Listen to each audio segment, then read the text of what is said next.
Occult Confessions is brought to you commercial-free through the generous support of our patrons. Visit occultconfessions.com and click on Donate to help keep the history of the occult on the digital airwaves. In modern occultism, Isis is often regarded as a bearer of mysteries and a symbol of feminine power.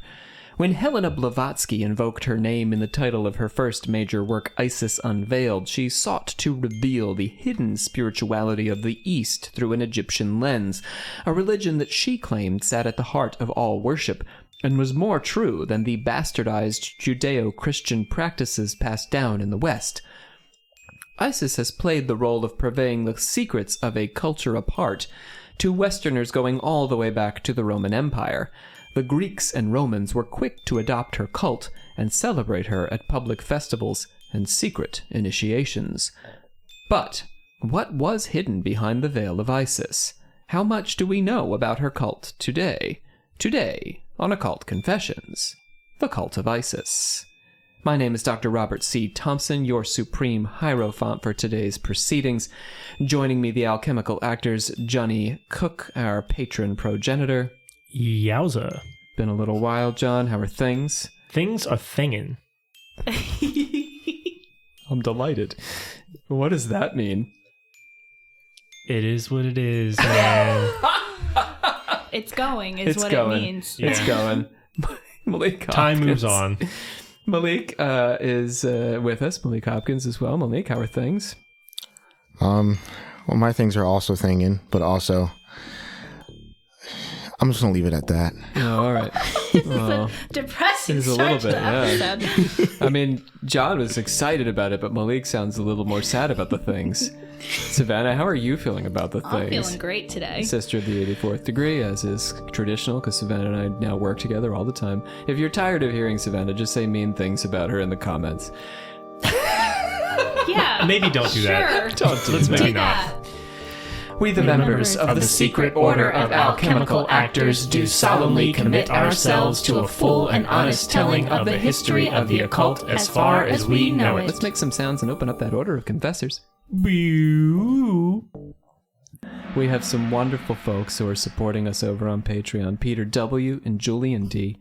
Nathaniel C. Hi, Dad, says Nathaniel C. Oh, you've adopted a new kid?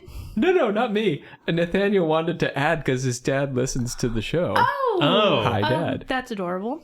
Tatum, Kelly H., Maggie M., Michael G., Tom with an H, and Suits. Welcome, Suits. Ooh. And all you folks to our patrons. Yes, welcome. Thank you. Yeah. Okay, let's close up the Order of Confessors. Is that all we're going to talk about? What else do we want to talk about? Strange Ride. Oh, of course you do. Savannah has a new episode about Buzzy. I did, well, so a literal animatronic that was probably weighs like 300 pounds was stolen from Walt Disney World, and we still don't know where it is, and it's amazing. It's an amazing story. You should go listen to it on Strange Ride. And next month, we're going to share an episode, and Savannah is going to talk about one of the worst movies ever made called Love and a Leash, and I'm going to talk about why people fantasize about having sex with animals. Riveting. Here on Strange Ride. So nobody actually has sex with an animal in that movie, I know, just but to be that's clear. the But fantasy undergirding the entire affair. Anyway, somebody Yeah, make so a go sense. listen to Go Strange listen to Ride. Strange Ride. Close up this damn order. Do. The story of Isis and Osiris is a familiar one, but it's worth revisiting, insofar as there are often details we forget in stories like this that we've heard since grade school. You guys have heard this one a long time, right, Malik? You've heard this before, Isis and Osiris? I remember the names. I can't tell you that I remember the story. Nothing that happened to them. Osiris gets his parts cut up. Sound familiar? No. John, you know this one? Vaguely, yes. Savannah? yeah, he gets his parts cut up and doesn't Isis because she's his mom, right? Wife. Oh, And sister. Sister Oh, wife. right. Sorry, I got confused because hold on. I might be thinking of Oedipus here. Egyptian mythology was my special interest when I was a child, so No, Osiris is a different guy. yes. But He's the son, right? That's Or is he- Ra. Yeah, no, that's I mean, Ra. like he's the son of the main guy, of Ra? right? Because He sort of is the main guy, depending on who you talk to. one of them dies and has to come back, right? And that's Osiris. Okay, that's what I was saying. He's but he's the son of And somebody. Set was the one who cut him up. True, correct. Yes, and Isis took But his who's body. Osiris's dad? Let me just tell you the story. The Egyptian gods... To answer your question, Rob. You don't know. Okay, so the Egyptian gods were subsumed by Greek and Roman culture when Egypt became part of Greece under Alexander and Rome under Mark Antony and Augustus Caesar, resulting in a blend of Greco-Roman and Egyptian deities. The version of their myth recorded by Plutarch begins with Hermes, who desired Rhea, but the sun had cursed her never to give birth during any of the days of the year, which is a lot of days. And so when? Hermes gambled with the moon and won enough time from the year for Rhea to consort with him and give birth to Osiris, the elder Horus. So she now has a series of children. So that's essentially what Hermes did was, I think this is a way of like balancing the calendar. If you have an even number of days in every month, then the calendar's not quite right. So these 5 extra days were the days during which she conceived these children. We have the leap year. Like there's always a problem in any it was always calendar. February 29th. Yeah, basically. So they had sex on February 29th. All the kids had the same birthday. Yes. So wait, but he just wanted to sleep with her. He could have Yes. slept with her and just not had kids. Yeah, but he wants those children. He's Hermes. He doesn't mess around. He doesn't waste time. Doesn't waste seed. Okay. I don't know. Okay, that needs to be on a t-shirt. He doesn't waste seed. He's Hermes. He doesn't waste seed. No. I don't waste seed. Anyway, these are the kids they had. Osiris, the elder Horus, Typhon, also known as Set, who burst through her side, Oh. Nephthys, and That's an Isis. omen. That ain't good.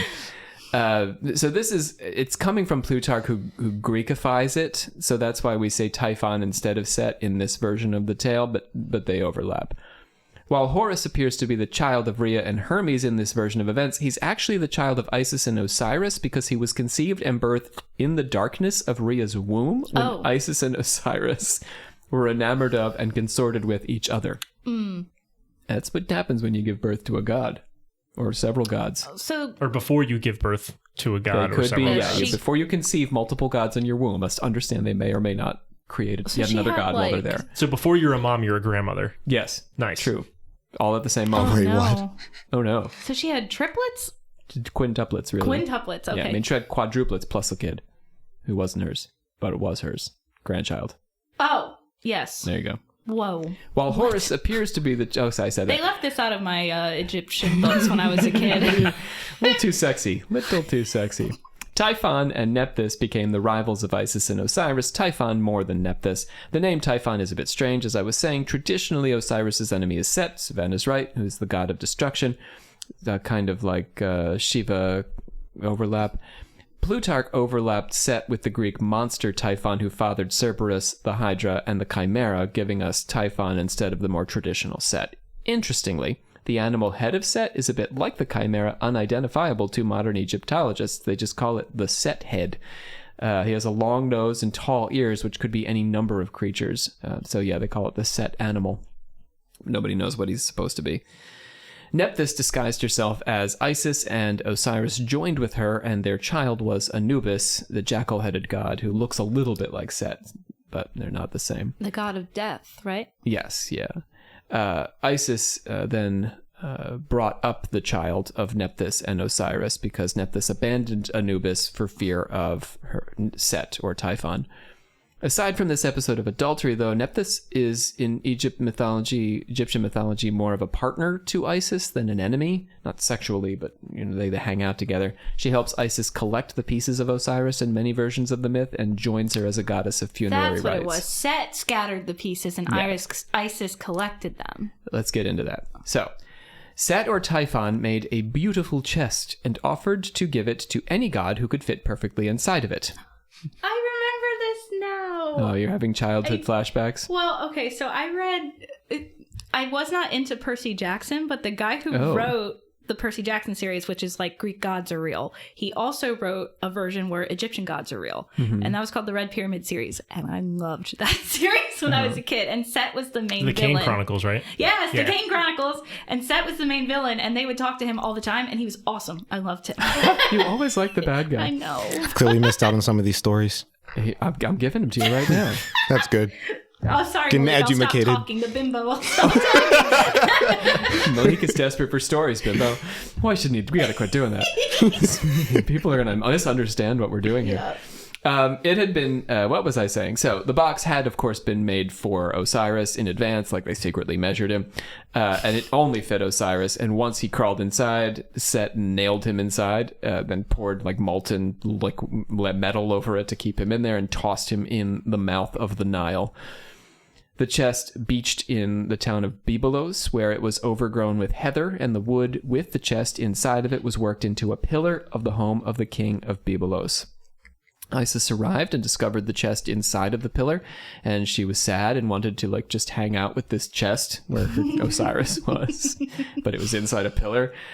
So she decided to join the queen's maidservants, plaiting their hair and imparting her own fragrance to them.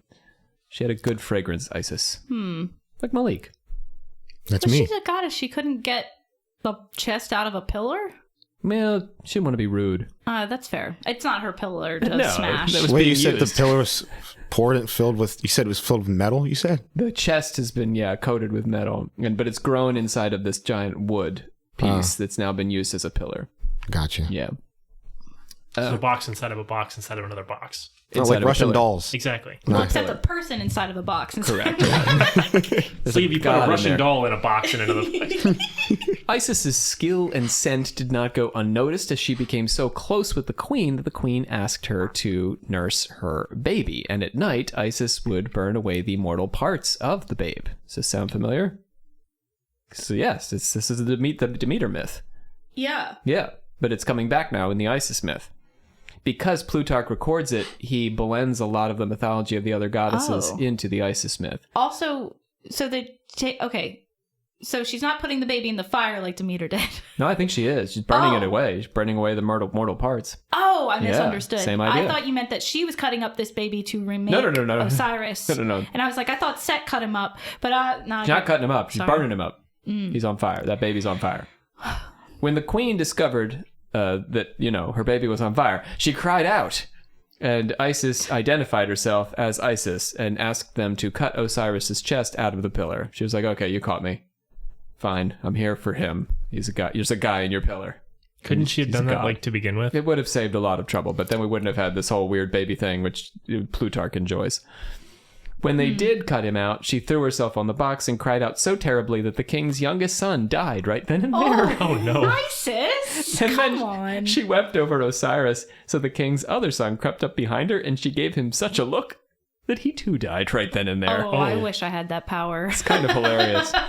And it's hilarious. I wonder what he was deaths. thinking, just creeping up behind her. She just wanted to take a peek. So was it just sheer intimidation? Yeah, Just he death. died of fear of If her. looks could kill. And they can, if you're Isis. And then Isis went to go look for her son Horus and hang out with him for a while, which was not a great plan because Set realized the chest had been discovered, sought it out, pried it open, cut the body up into 14 pieces, scattered them around the world.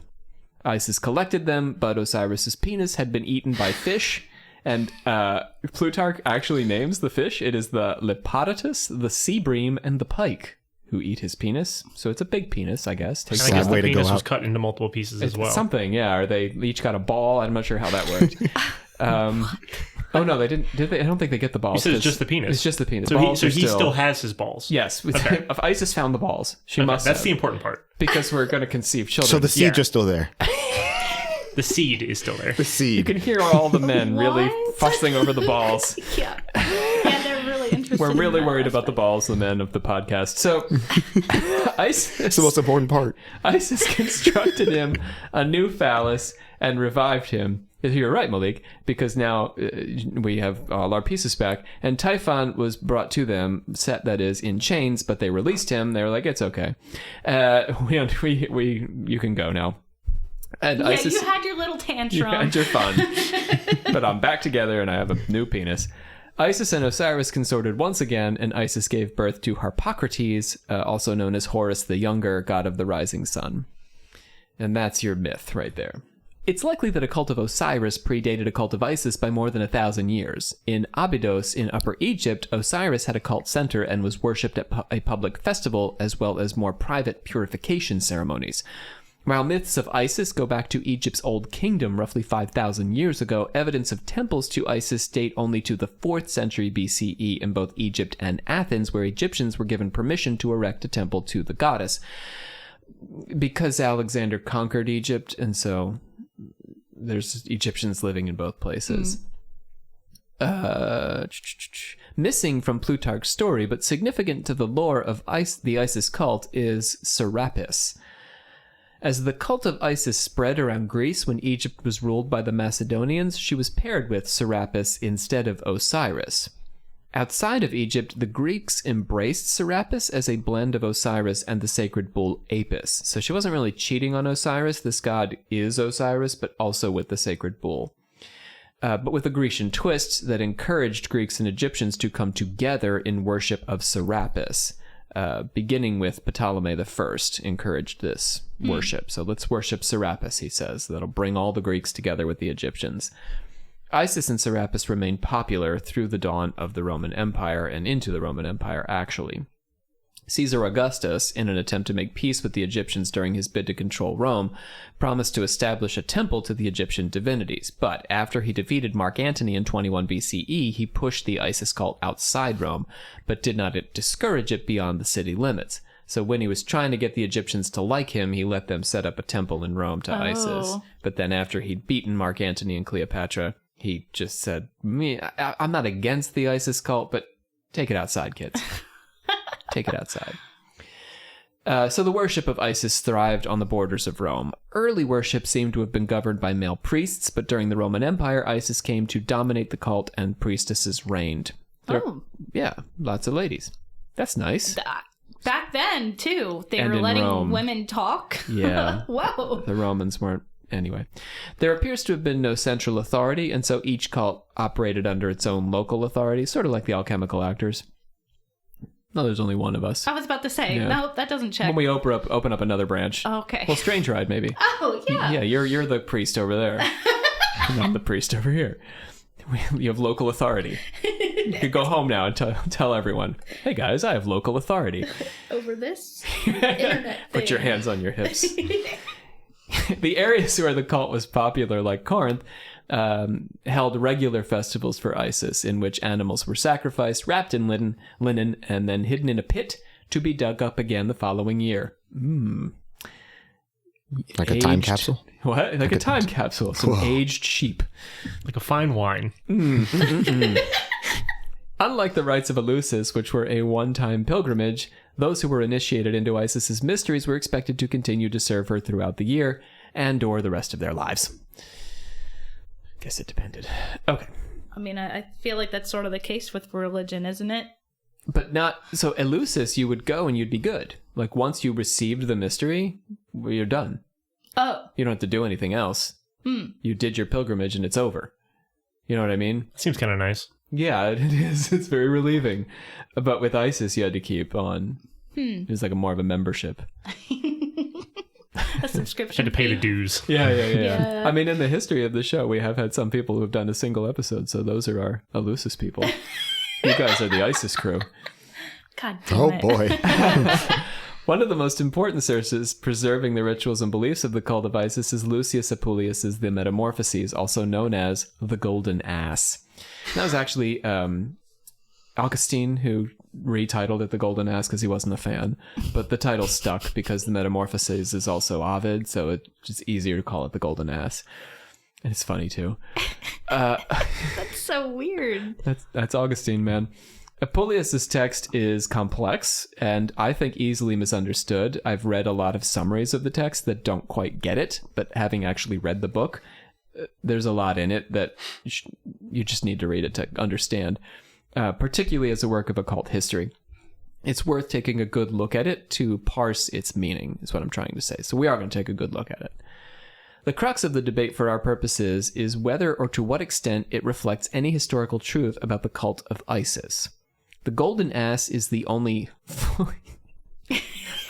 I'm sorry. Say with straight face. I just realized how funny that is. The Golden Ass is the only fully... I'm going to say ass a lot in this show. Is the only fully extant novel in Latin, by the way, from the Roman Empire. With extant? only available, only Okay. one we could access. It was written in the 2nd century CE. The protagonist goes by the name Lucius Apuleius and is intended to be a version of the author himself, Lucius Apuleius. Lucius Apuleius? Yeah, it's like if you made a movie, Malik, about Malik. This is self-insert fan fiction? Kind of, yeah. It's his own. It's self fan fiction. He's his own fan.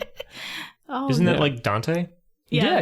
Dante So is he's, self-insert yeah. fan fiction. So he's like a narcissist. Sure. I mean, you can tell me after we're done with the story. Well, now we can't give a bad name to all fan fiction writers. That's true.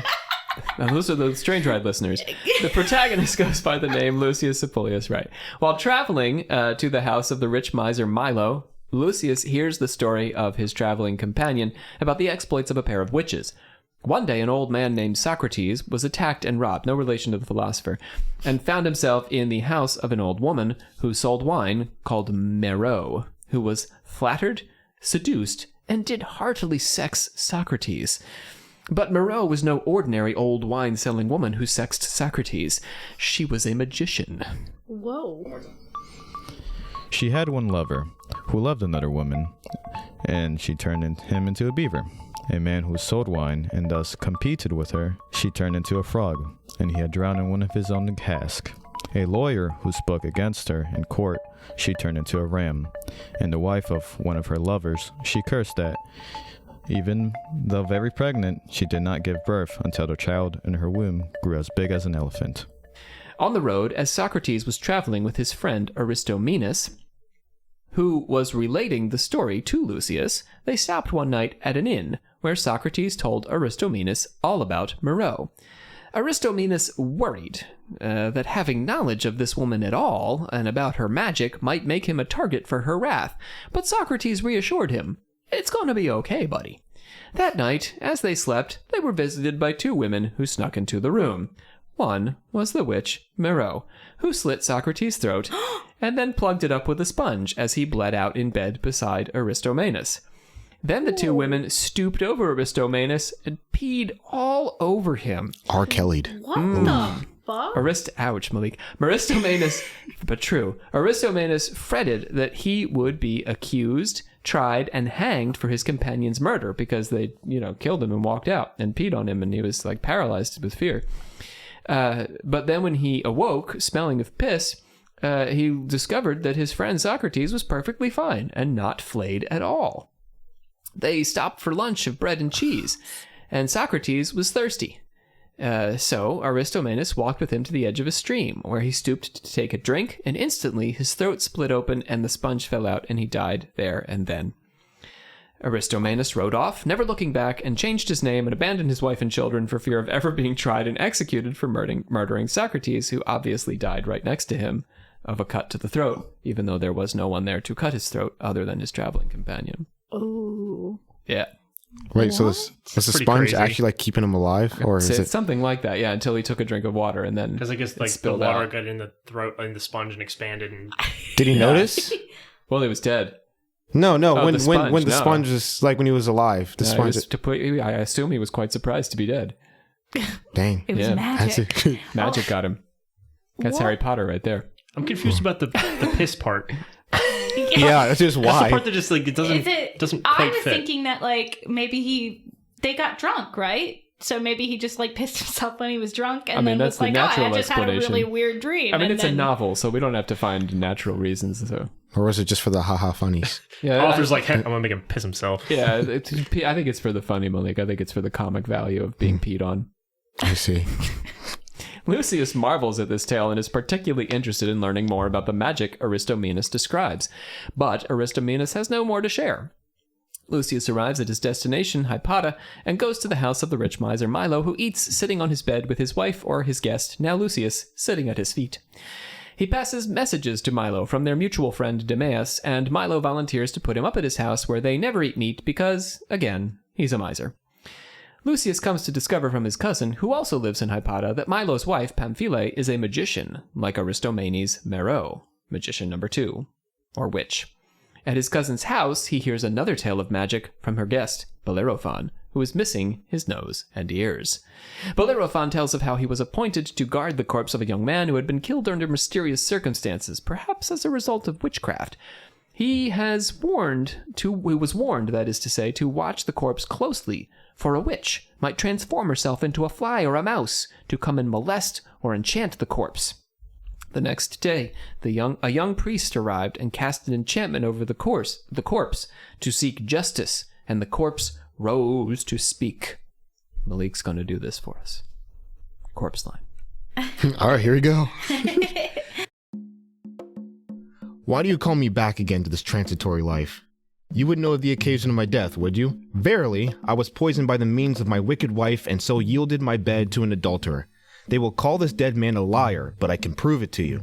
When they snuck into this chamber last night, they cast an enchantment on my good guard and used a spell to raise my corpse, chanting my name again and again. But by chance, my guard shared my same name, Bellerophon.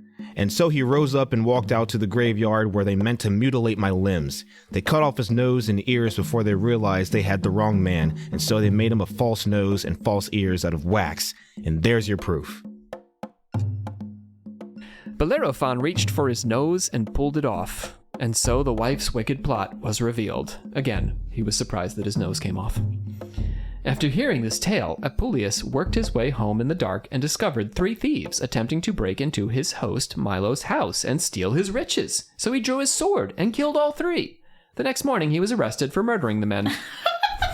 Because you can't just do that. No, not on the streets of Hypata. Oh. But at the trial, the magistrate laughed because he hadn't actually killed any men at all, but rather burst 3 wineskins blown up like balloons that were banging against Milo's gates.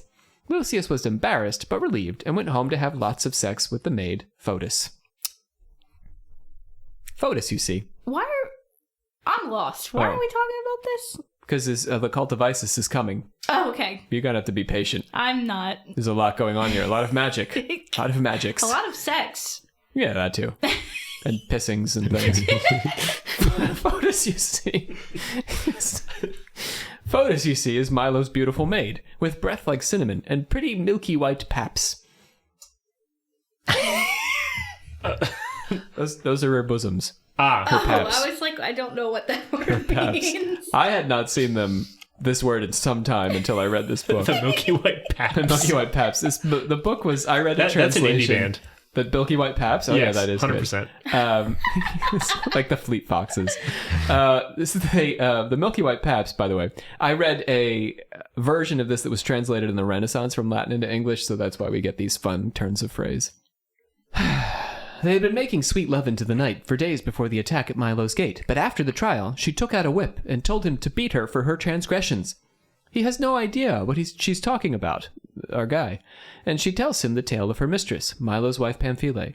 Pamphile has a habit of lusting after young men of the town and working her enchantments to get them into her bed.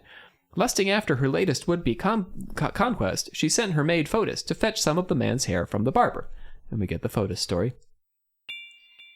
But the barber wasn't fooled. You come here for your mistress all the time, seeking hair from the young men I serve. The 2 of you are wicked enchantresses. Be gone, witch. I was beside myself. If I came to my mistress without the hair, she would beat me all night long, and then there would be no time for lovemaking between us 2.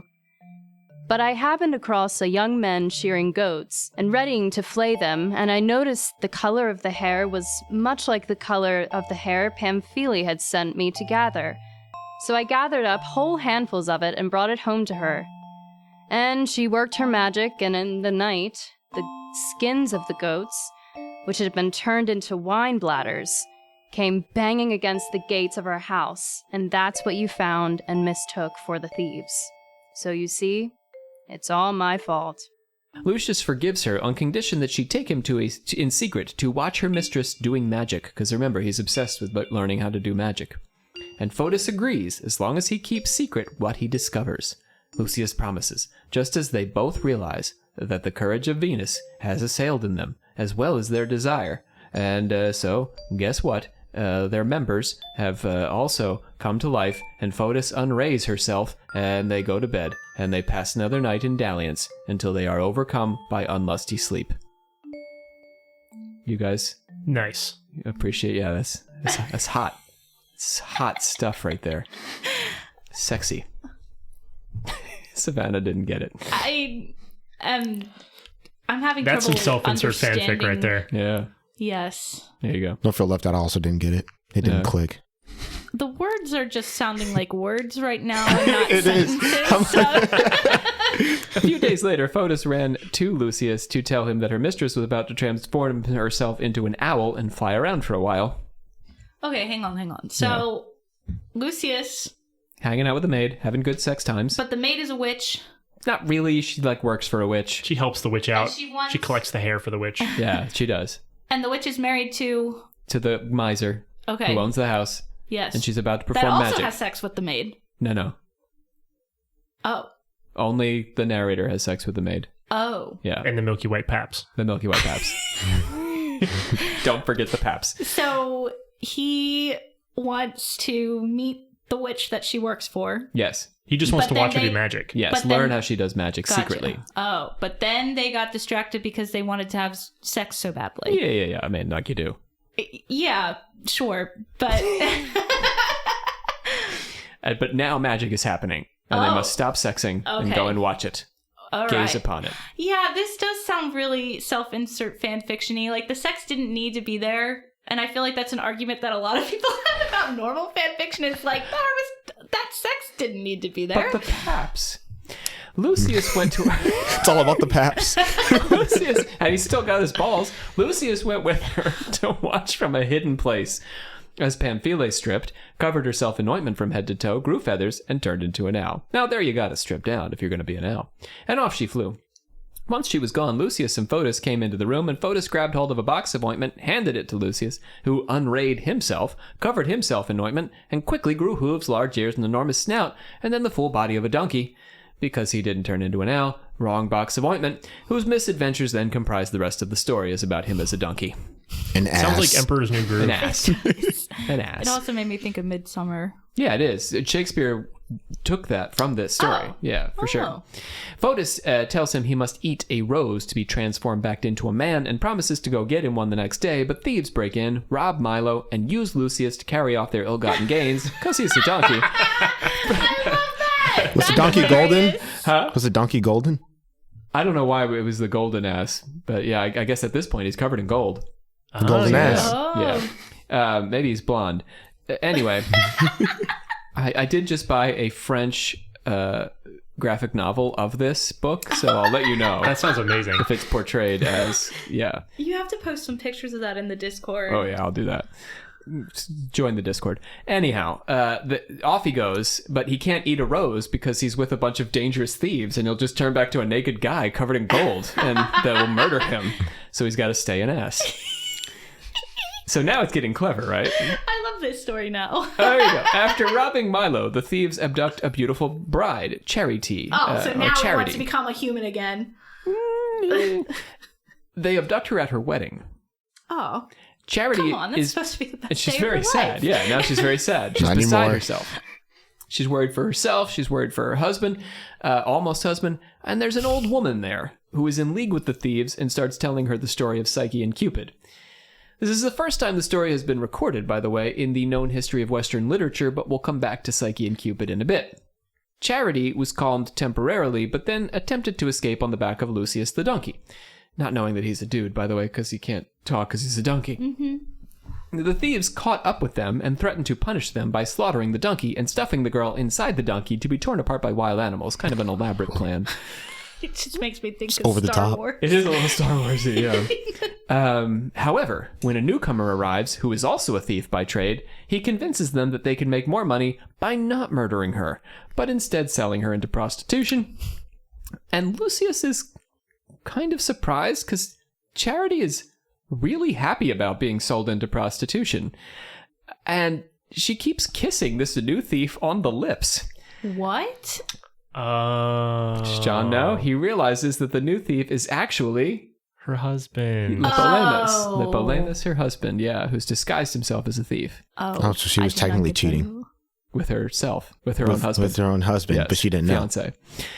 A fiance. He drugs the thieves, who still thinks he's also a thief, and when they're passed out, he saves his bride, steals their gold and silver, throws them all down into a big pit, or just murders them outright.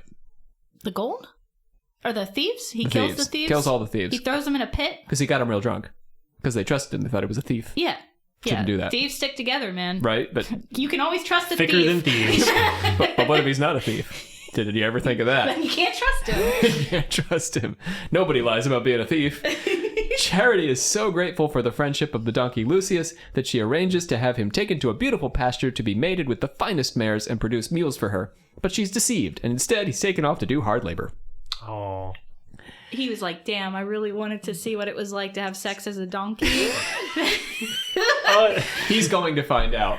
And we're going to talk about this on your Strange Ride episode as well. I was about to say, is that where the fantasy comes in of the... He passes hands from owner to owner and along the way learns the sad fate of Lepolemus and Charity when a servant from their court arrives where he's staying. And they tell the story of how they both die. Wait, they died? They do die. They're killed by Thrasyllus. The villain Thrasyllus lusted after my lady Charity, but she would not have him, and she married my lord Lepolemus instead. Thrasyllus feigned friendship, pretending that he harbored no ill will against them and had given Charity up, but it was all a ruse. One day, while out hunting, my lord Lepolemus, Thrasyllus cut the hind legs of his horse as he pursued a boar, and Lepolemus fell and was gored by the animal, and then Thrasyllus thrust him through the thigh to be sure he would die. My lady was distraught, and the ghost of my lord came to her and told her to in no wise marry Thrasyllus. Instead, she blinded him while he slept, sticking a needle into each of his eyes, and then stabbed herself through the breast with manly courage, yielding up the ghost. Lucius eventually ends up with a master named Thyasus, not to be confused with Thrasyllus, who treats him well and teaches him tricks like sitting at the table and nodding to answer questions and looking for wine to fill his cup. People love that stuff because it's a donkey. Okay, He's so so hang smart on. for a donkey. He's so smart. Yeah, that's so weird, isn't it? It's almost like he's a human. Right? He thinks he's people. But he has a rose, so he could eat the rose and become a human. At this point, but I think he's so caught up in all the shit that's going on, he just forgot so he could eat roses. He's got a little donkey girlfriend now. Well, that's coming. That's coming. Oh my god. So, people are delighted by his tricks, like I said, and Thyasus takes the show on the road. While he's on the road, Lucius ends up having sex as a donkey with a noble, rich, beautiful matron who is a story I will tell on Strange Ride, as I mentioned. Human? Yes, yes. Like a human woman. Correct. Oh my With god. a donkey. Yes, and you're going to get all the details on this. You really needed to do this episode today so that you can appreciate what's going to happen to you at Strange Ride. I guess I'm glad that I did. So you're going to have to listen to that Strange Ride episode. See, I'm doing you a favor here in order to hear how Lucius has sex as a donkey with a human woman. Then he's scheduled to publicly have sex with a woman who's been convicted of a crime, but runs away before that happens.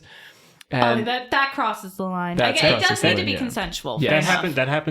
That happened in history, for sure. We were talking about that. we were talking about the possibility that Romans made slaves have sex with animals at the circus. They definitely did it as a form of execution.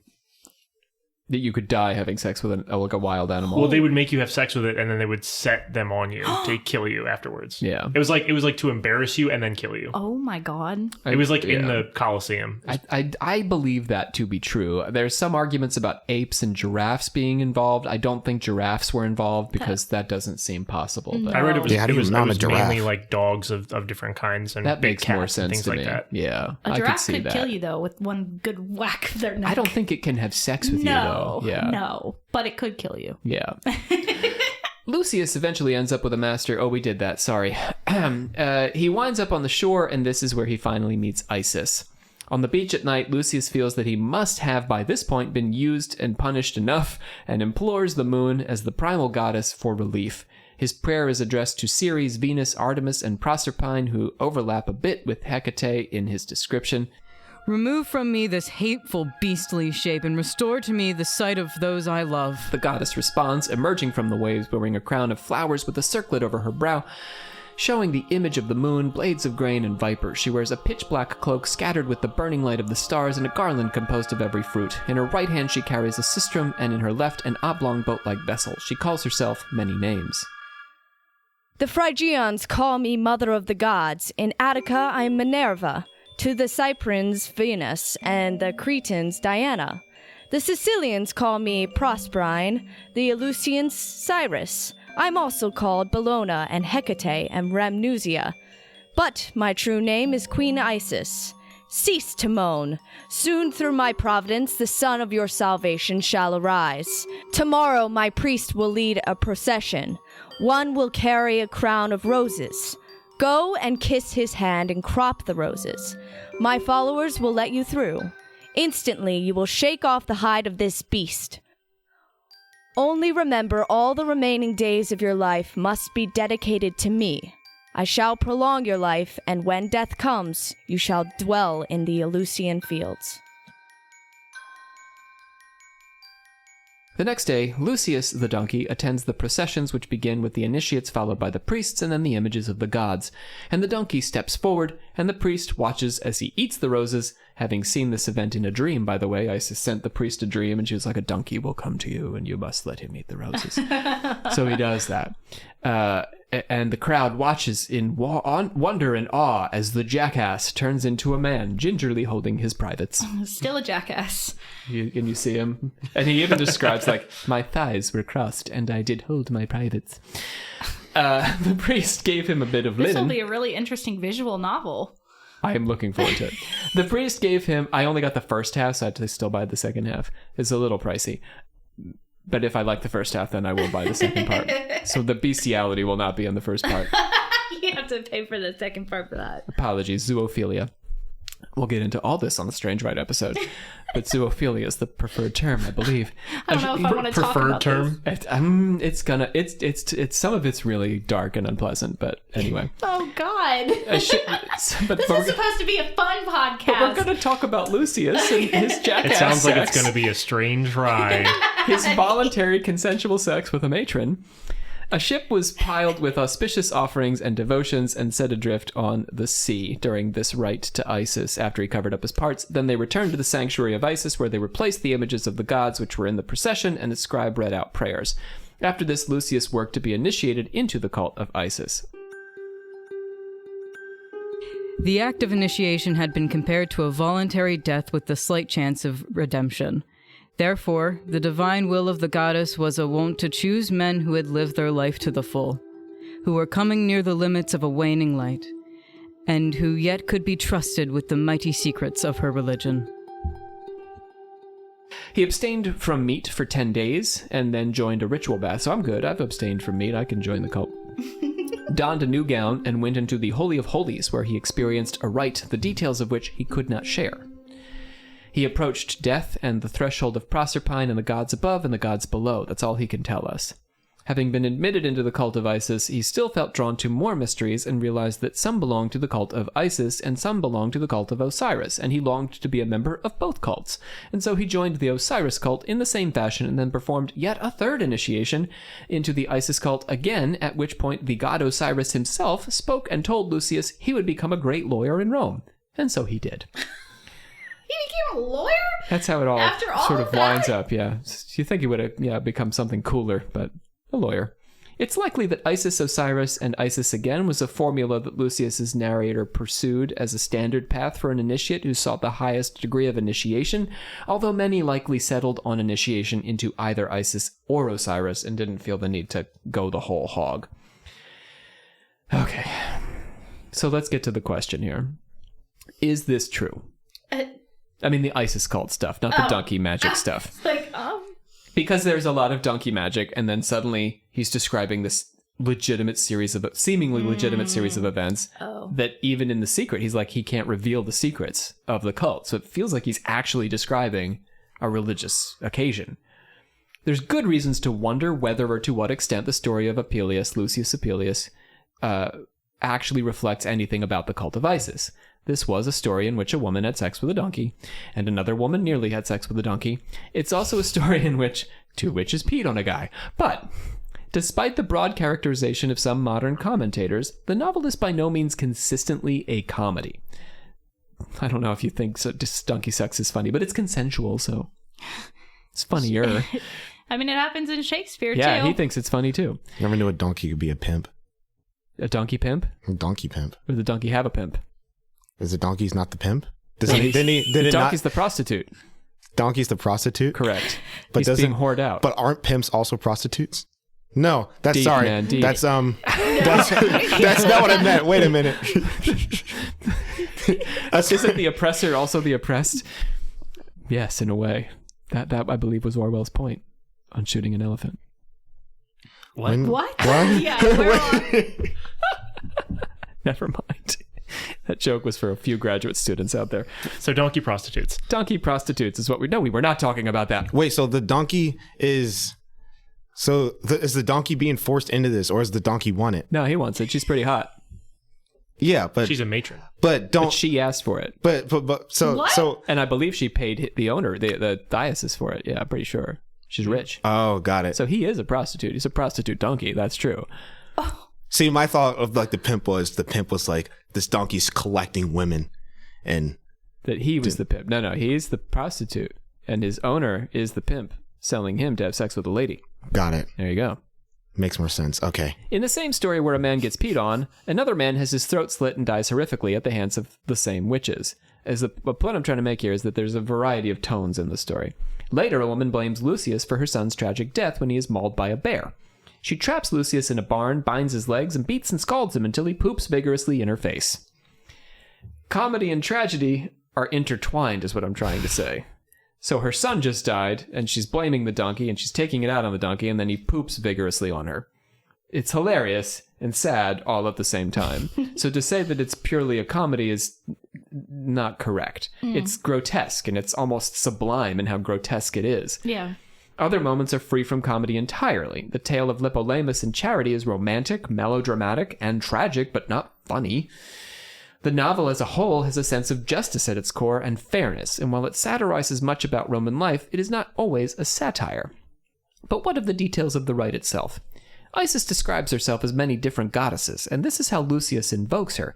It may be that Lucius's rite is a composite of many different occult rites, and he's letting the reader know, with Isis's arrival, that this is not meant to be a specific reflection of her cult. However, it's equally possible that the cult of Isis, which was popular among Greeks and Romans, included statements linking Isis to these other goddesses, and naming her as the original or true form of the female godhead. Consider, for example, the Iris Aretology of Cyme. An aretology is a listing of a god or divine hero's deeds and attributes, often from a first-person perspective. I am this, I am that. I am the god of this, I am the god of that. In Cyme's text, dating to the 2nd century, Isis takes on a wide range of characteristics. She says, I am she that riseth in the dog star, showed the path of the stars. I ordered the sun and the moon. I brought together women and men. I appointed to women to bring their infants to birth in the 10th month. I made with my brother Osiris an end to the eating of men. I made an end to the murders. I am the queen of the rivers and winds and sea. I am the queen of war. I am the queen of the thunderbolt. I am the queen of seamanship. I make the navigable unnavigable when it pleases me. Isis's aspects are so wide-ranging they can't really be captured among the family of Olympian goddesses. Demeter and Aphrodite are present in her references to fertility and mating, but also the African goddess Oshun, who also has a relationship to rivers. Her invocation of the ocean and navigation have their Greek counterpart in Amphitrite, the consort of Poseidon, but her sovereignty suggests a closer relation with Poseidon himself, just as the thunderbolt connects her with the male god Zeus. As Queen of War, she is Athena and the Morrigan, but she also is perhaps Ares, and the sun, moon, and stars connect her to Artemis and Apollo. She is many gods in Lucius, but she is also many gods in the eyes of other Isis initiates, is what I'm trying to say. So if you look at the texts of the Isis people, they kind of reflect this openness that Lucius is talking about, that she's all these gods. While the text can be bawdy and ridiculous, it can also be very serious in more moments than just the initiatory conclusion. Lucius's main character arc, stretching from beginning to end, is his desire to learn the occult secrets of magic before being inducted into the secret rites of the goddess. In the middle, he's told the tale of Psyche, which mirrors his own experience. Psyche is the most beautiful woman on earth, and so Venus conspires against Psyche, but Cupid meets her and becomes her lover. Psyche believed she was to be mated to a monster and only meets Cupid in darkness. When her sisters tempt her to look on his face using an oil lamp, she burns his shoulder and he flees. I'm moving quickly through this because we've done this before on the show. In some versions of the story, this is where the myth ends, but Lucius relates how Psyche then worked to find her way back to Cupid. Venus assigned her a series of labors, including separating a pile of mixed grains into its component parts, like wheat and oats and stuff, fetching golden wool from an impassable river, water from the unreachable Cocytus, and a box of beauty from Proserpine, Persephone, in the underworld. Psyche completes each of these tasks and is finally taken up to Olympus, where Cupid gives her a cup of ambrosia and she's made an immortal. Similarly, Lucius makes a grave mistake when he turns himself into an ass, goes through a series of trials, and finally is met by the goddess Isis, who redeems him and offers him immortality. It sounds very similar to Hercules. Yeah, it is. It's an occult pathway, right? Confronting the god, confronting death, confronting the pit, and rising up. At its heart, I believe, Lucius's Metamorphoses is an occult novel. Significantly, Lucius Apellius's other work included a refutation of charges made against him regarding his use of magic, and his book On the God of Socrates, in which he considered the nature of demons.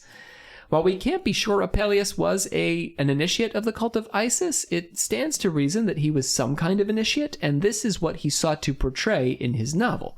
And so I tend to believe that much of what he related regarding Isis was genuine. My final thoughts here. Our exploration of the cult of Isis tells us much more about Roman and Greek culture than it does about the Egyptians. Isis, as the patron of a secret occult order, was a relatively late invention, perhaps drawing on the secrets of the ancient Egyptians, but also coloring them with Greco-Roman philosophy and spirituality. In any case, we must credit Isis with allowing us to uncover another important occult novel, and perhaps the first occult novel. For the record, we have now discussed Britain's Chevalier Louis de B, Randolph's pseudo-biographical novel, and Edward Bulwer Lytton's Zanoni, not to mention the sci-fi witch novel that inspired Jack Parsons. So I've been racking up some occult novels, and I did another one. Thanks, Isis. Yay! Goddess of the ocean, navigation, the sun and the moon, marriage, birth, and the rites of death. Isis, this episode is for you. Final thoughts. I have two quick things. Mm-hmm. First one, if the cult of Isis believes that Isis is, representative of a bunch of different deities, is it more like a monotheistic viewpoint? Like she's like the only? I mean, Osiris exists. I would suggest that there's a male-female deity. Okay. They may comprise. I think there is that quality to it that all the gods are actually them. Okay. All paths lead to them. Yeah. The other thing was, I heard that like there was a mention of her being like Diana, and there being like a cult of Diana. The moon, yeah. So I'm pretty sure there's in the New Testament of the Bible, there's a letter that Paul sent talking about like reprimanding people in like a certain area of Rome, or like Roman controlled territory, because they started following the cult of Diana. Mm-hmm. Is that sort of representative of the cult of Isis? I mean, Diana echoes through so much of Christian history insofar as there were legends of a Diana cult that was witchcraft. So the witches were burned for worshiping Diana. And the belief was that perhaps this Diana cult was there. It's conceivable that the Isis cult and the Diana cult could have some relationship if we accept that there ever was a Diana cult. But certainly in Rome there would have been. Okay. And there should have been a relationship there somehow. Okay. Yeah. Oh, wait. I'm confused. So is it like they worship all the gods at once, or was it just one of them? All the gods are the one god. All the goddesses are Isis. Oh. And just like you like would see them as different aspects of the same goddess. Oh, I see. That makes a little more sense. Sounds kind of similar to what like Amun-Ra. Mm-hmm. Go ahead, Savannah. Rick Riordan really watered down the story of Osiris and Isis and Set. I hereby adjourn and declare closed this meeting of the Secret Order of Alchemical Actors until such a time as we get together and do it again. We want to thank Arlandis Martinez, Maddie Wagner, Evangeline Olsen, Avery Carter, and Julian Dobbs. Also, Malik hung in there to do a voice for us, but Malik Hopkins is here to say bye-bye to you. See you later. And Johnny Cook. Oh, bye. Savannah Barrett. See you later. And my name's Dr. Rob C. Thompson, and we are winding up our series on ancient cults. We'll do one more for you before we head over and talk about the Celts and the Druids here on Occult Confessions.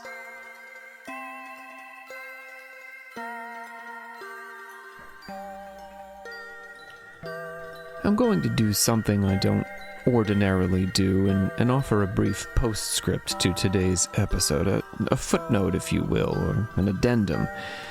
Because you see, there's something about Apuleius's metamorphoses that, that bugs me. It maybe not bugs me, but sits with me as a kind of mystery, a mystery that is extremely open-ended, one that I can't solve, one that I can't have a final answer to or offer a clear and cogent scholarly take on, but a mystery nonetheless.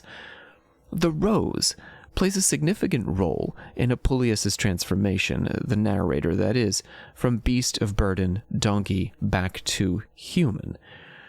The rose was a significant symbol 1,600 years later, 1,400 years later, for the Rosicrucian brothers. For those brothers, the rose and cross, the rosy cross, represented a union of the divine feminine and the divine masculine, which was most clear in their chemical wedding.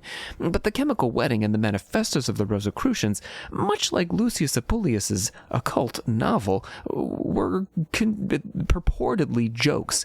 They were meant to be satirical or funny, but at the same time seemed to suggest something quite serious. This was not in the same way as Lucius Apuleius. The text of Lucius Apuleius's novel is at times quite funny, and then at other times quite serious. For the Rosicrucians, their text was always quite serious in content anyway, but they spoke about it, or later commentators spoke about it as if it could have been a satire or a joke or a hoax. And yet there's that rose. How is the rose representing the divine feminine in Apuleius and representing the divine feminine in the Rosicrucians so many years later, if there isn't some connection between the two? Let me prove to you that it represents the divine feminine just a moment. After all, Apuleius eats the rose after he is visited by the goddess Isis, who represents in this context, or at least in the context of the cult of Isis, as I've said on this episode, divine femininity total, the supreme mother goddess, a Shakti figure who is all goddesses in one. She is the one who lays the road for him to finally eat the rose and be transformed back into human, to elevate him from beast to human, and ultimately from human to master, anyway, of this world and the next, at least able to transcend. It is the divine feminine that guides him. This gets even weirder if you think about Apuleius's last chapter before he's opened onto the possibility of eating the rose, before he meets Isis. Two things happen. First, Apuleius offers sexual pleasure to a woman, or rather is given to her to provide her with sexual pleasure, and that all works out quite well for her. And then Apuleius is nearly pressed into service to demean a woman sexually, but he refuses to. So not only does he please a woman, but he backs away from the opportunity to humiliate a woman publicly through sex. Here he's obviously elevating some aspect of divine feminine sexuality, and the very next moment he's on the beach praying to Isis, who arrives and rescues him with the rose. Now, certainly modern Rosicrucians, dating back to at least the 19th century, have claimed that the rose is a symbol that stretches back through time. All the way to the ancient Egyptians, they claim you can find examples of roses and crosses representing exactly what I'm talking about here. But these cases are made by, let's say, partisans, and there's no easy scholarly case to be made that the rose has actually functioned this way so consistently, or that there's a direct tie between Lucius Apuleius and the Rosicrucians.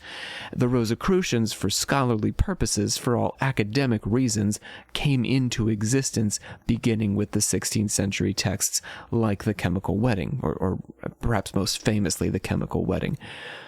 And so, to trace a direct line between Apuleius 1400 years earlier and them would not be a scholarly thing to do, and yet there's a whole lot of coincidence around the rose, a whole lot of coincidence that is extremely suggestive, but likely wouldn't stand up in a court of law. Anyway, I'll leave that mystery with you to do with as you will.